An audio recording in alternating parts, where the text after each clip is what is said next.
Alright, guys, here we go. Chapter 9 Lonesome Luke.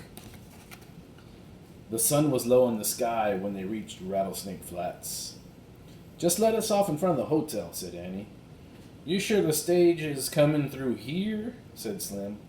Yep, said Jack and Annie together. In front of the hotel, Slim got down from Dusty. Then he helped Jack and Annie down. I hope you'll come to alarm me and visit me, said Slim. He winked. I might be needing some help on my book. Sure, said Annie. Slim climbed back on Dusty. He looked down at Jack.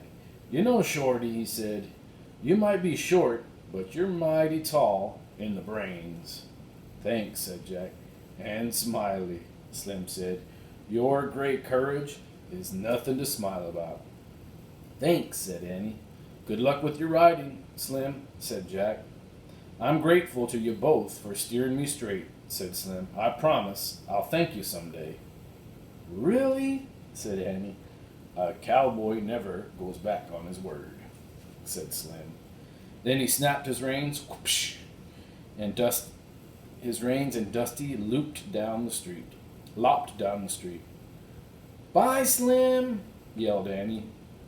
Slim coolly turned one last time. He waved his hat. So long, partners, he called. Then he rode off into the sunset. Let me show you that.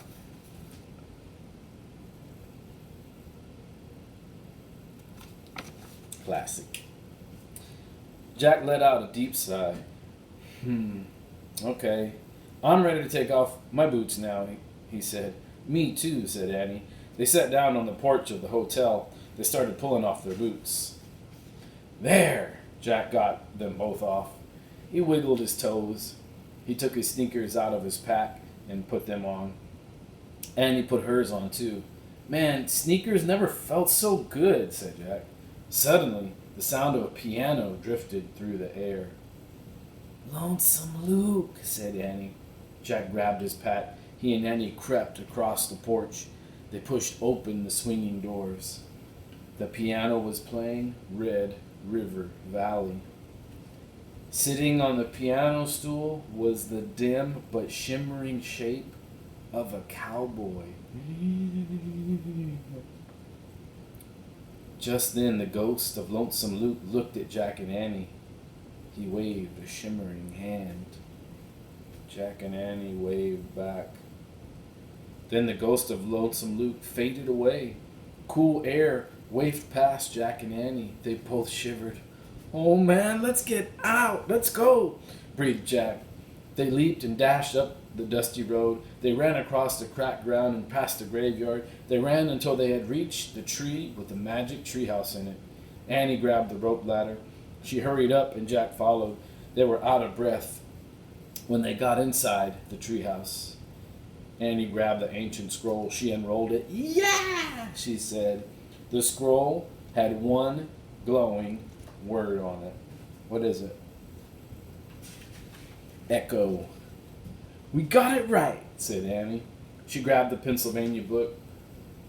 Jack grabbed the Pennsylvania book. He pointed to a picture of Frog Creek Woods. I wish we could go there, he said. The wind started to blow. The treehouse started to spin. It spun faster and faster.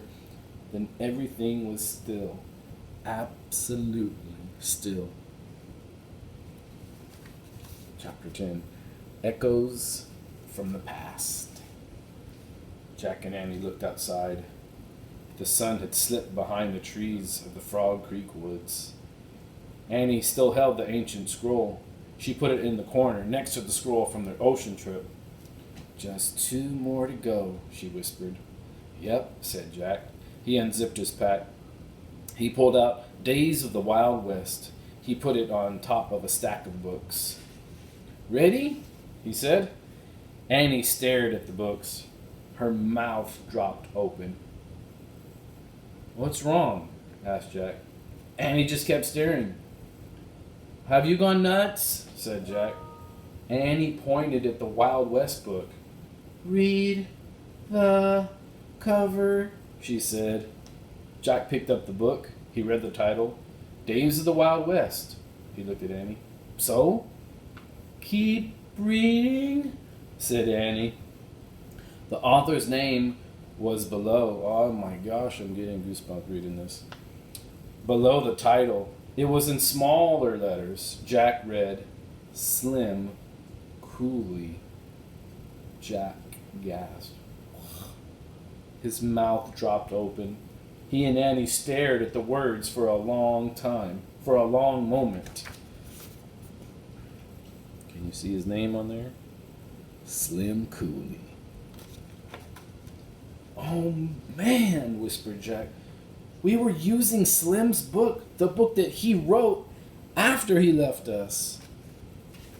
Jack and Annie shook their heads with wonder. Jack opened Slim's book. He looked at the title page. At the bottom of the page he read, Texas Press, Dallas, 1895.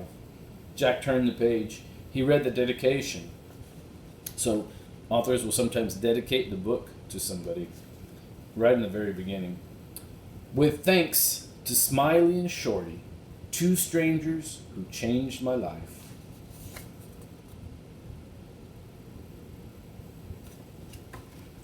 Jack looked at Annie.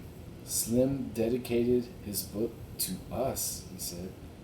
Yep, said Annie. She smiled. Jack placed Slim's book back on the stack of books. Then he and Annie left the treehouse and climbed down the ladder. So real quick side story.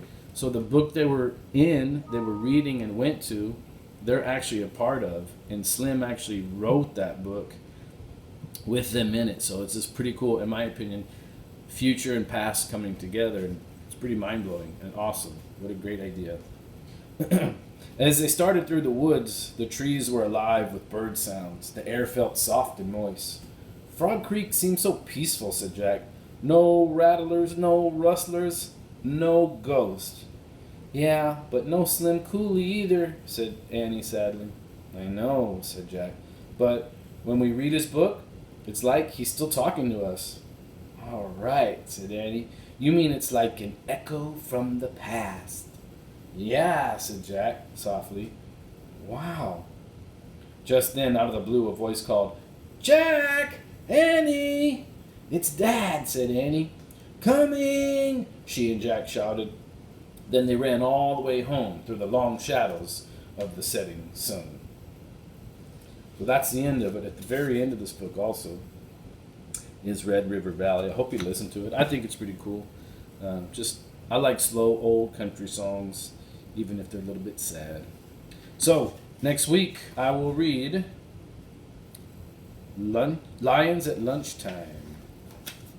And this book is cool. It's a brand new book. It even has the first chapter on there. All right, y'all. Have a great weekend. I miss y'all. Be good. I know you're good at being bad, but be good at being good. Bye. Peace.